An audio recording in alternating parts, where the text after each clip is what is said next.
Today is Wednesday, April 30th, and for social studies, we are going to complete the neighborhoods unit quiz.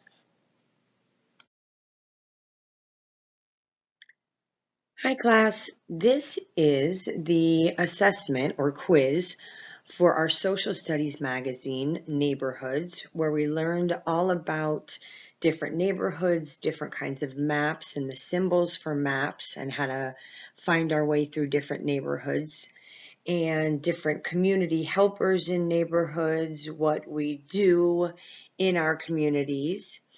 And take a look at the paper that you see, the page, the worksheet, I should say, and go ahead and make sure that you have that worksheet. I think it may have gotten paper clipped with last week's work accidentally.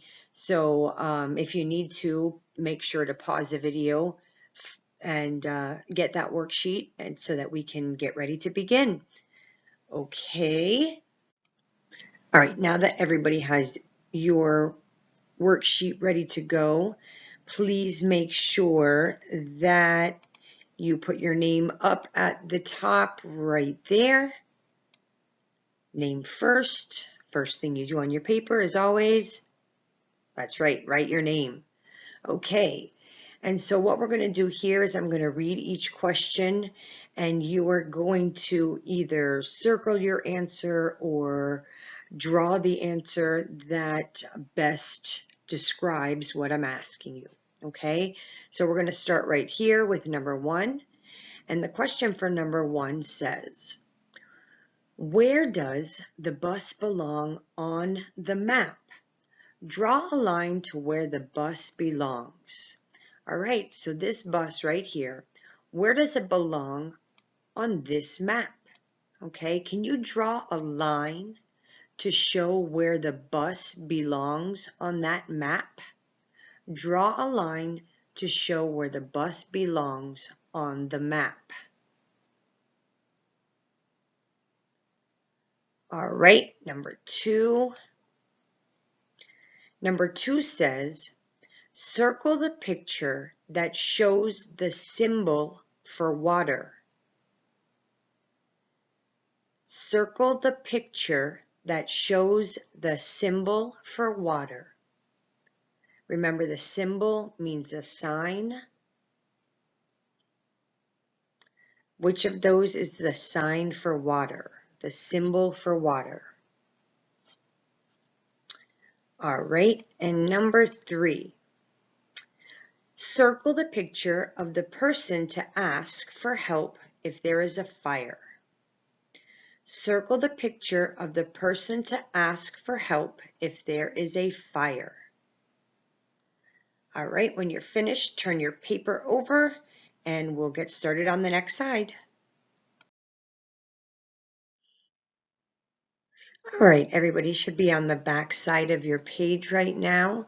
Make sure that if you haven't already, to go ahead and write your name right there at the top of your page.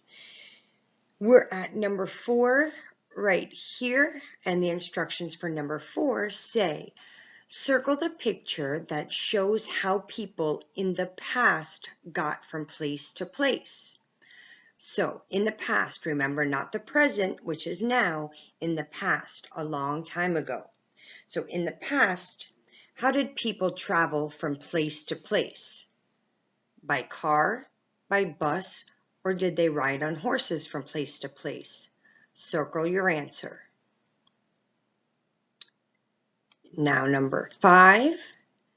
Number 5 says, draw or write about a traffic symbol that you see on your way to school. So think about all the traffic symbols that you see when you're driving, not your drive, I hope you're not driving, but when you're in the car and you're on your drive to school or on your ride to school or anywhere, when you're on your ride to the store. I know we're not out driving around much now, but think about traffic symbols that you see. And I would like for you to please, in this box right here that I'm circling yellow or putting a circle around in yellow, draw a traffic symbol that you can think of. And then when you're done with that one, in the bottom box, right down here, if you can fit it. If not, you can draw it on another sheet of paper. If you'd like more space, you can draw it on another sheet of paper and attach it to this paper. I would like for you to draw a picture of what your neighborhood looks like. Okay, so think about your neighborhood and where you live. Do you live in a house? Do you live in a townhouse? Do you live in an apartment? Do you live in a mobile home, in a trailer? What do you live in? What does your neighborhood look like? Is it big? Is it small? Are there a lot of trees? A little bit of trees? So draw a picture of what your neighborhood looks like. And like I said, you can draw it tiny in that little box, or you can draw it on another sheet of paper. It's your choice, okay? And once you finish with that, you are done with your social studies quiz, and we'll get on with another subject after that. Bye, guys.